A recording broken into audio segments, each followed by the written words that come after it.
gods, nature spirits, even deities of order. The logic was reciprocity. The gods gave life, so humanity gave back. Sacrifice maintained cosmic balance, with blood believed to fertilize the earth.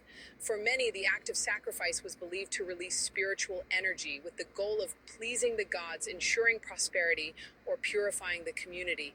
Sacrifice was seen as a bridge between the human and the divine. Blood, as the essence of life, was believed to carry spiritual power, offered to cleanse, to heal, or to win favor, and nourish the divine.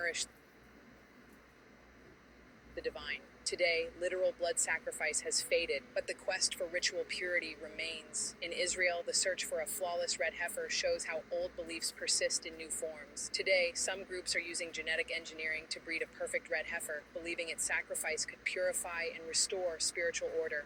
Sacrifice endures in our imagination because it touches on life, death, and our place in the universe. It reminds us that faith was once a demanding, even terrifying obligation. The shadow of the altar still stretches into our time. The need to give, to purify, and to seek favor with the unknown remains deeply human. Human sacrifice was once seen as the ultimate offering a sacred duty, not murder. The Druids, Maya, and Aztecs believed only human life could repay the gods for creation or ensure cosmic survival.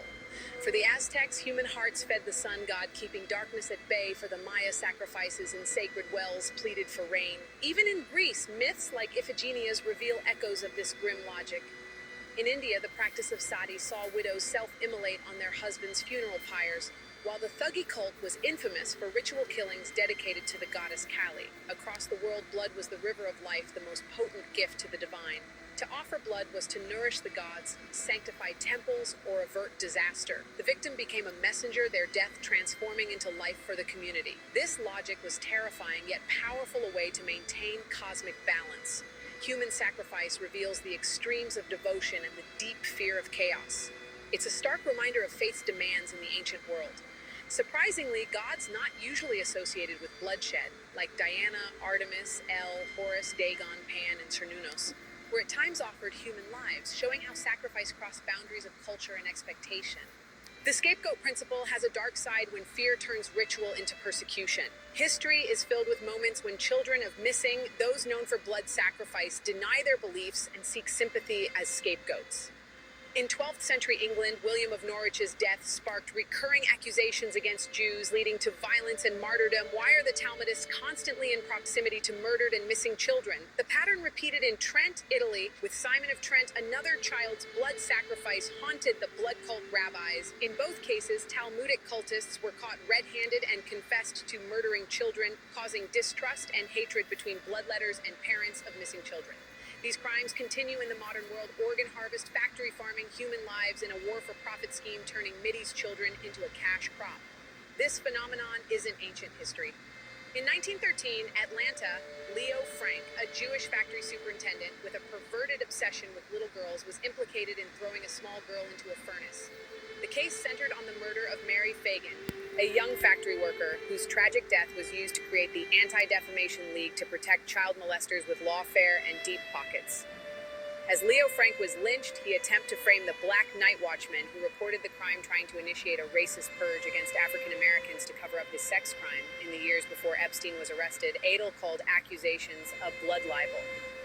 These stories warn us the sacred idea of sacrifice can be corrupted into hatred and violence. When perverted serial killers find an ideology to enshrine their animosity and repressed shame into luring children away from their parents into dark basements and secluded ravines, the ritual of human sacrifice becomes profitable, as these crimes create a massive infrastructure where the rich pool money into a powerful infrastructure to gaslight, reframe, harass victims, and silence accusers. Is a dangerous impulse, one that can destroy lives. The lesson is clear. Beware the urge to trust media stories from monopolies owned by Zionists who share the ideological lust for children, who hide the impulse to rape and murder behind corporate wealth and greed, trying to make rich pedophiles seem like scapegoated victims in a world that remembers those slaughtered in Old Testament blood ritual beliefs. Third Temple demands modern victims, Palestinian children, both Muslim and Christian, from Gaza, Lebanon, Syria, and Cyprus, Greece. The Bible's scapegoat ritual is a powerful symbol, a community's sins transferred to a goat, then sent into the wilderness.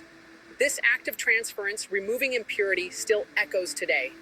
The scapegoat ritual reflects a deep psychological need to place blame or guilt outside ourselves and to believe that by removing it, we can restore harmony. In the Kaparat ritual, a chicken absorbs a person's sins, echoing ancient beliefs that impurity can be transferred and removed through ritual. These rituals make atonement tangible, turning abstract guilt into a physical act. For ancient cultures, purity was both moral and physical. Impurity threatened disaster and demanded cleansing. The scapegoat was the tool for renewal, absorbing spiritual filth so the community could start fresh.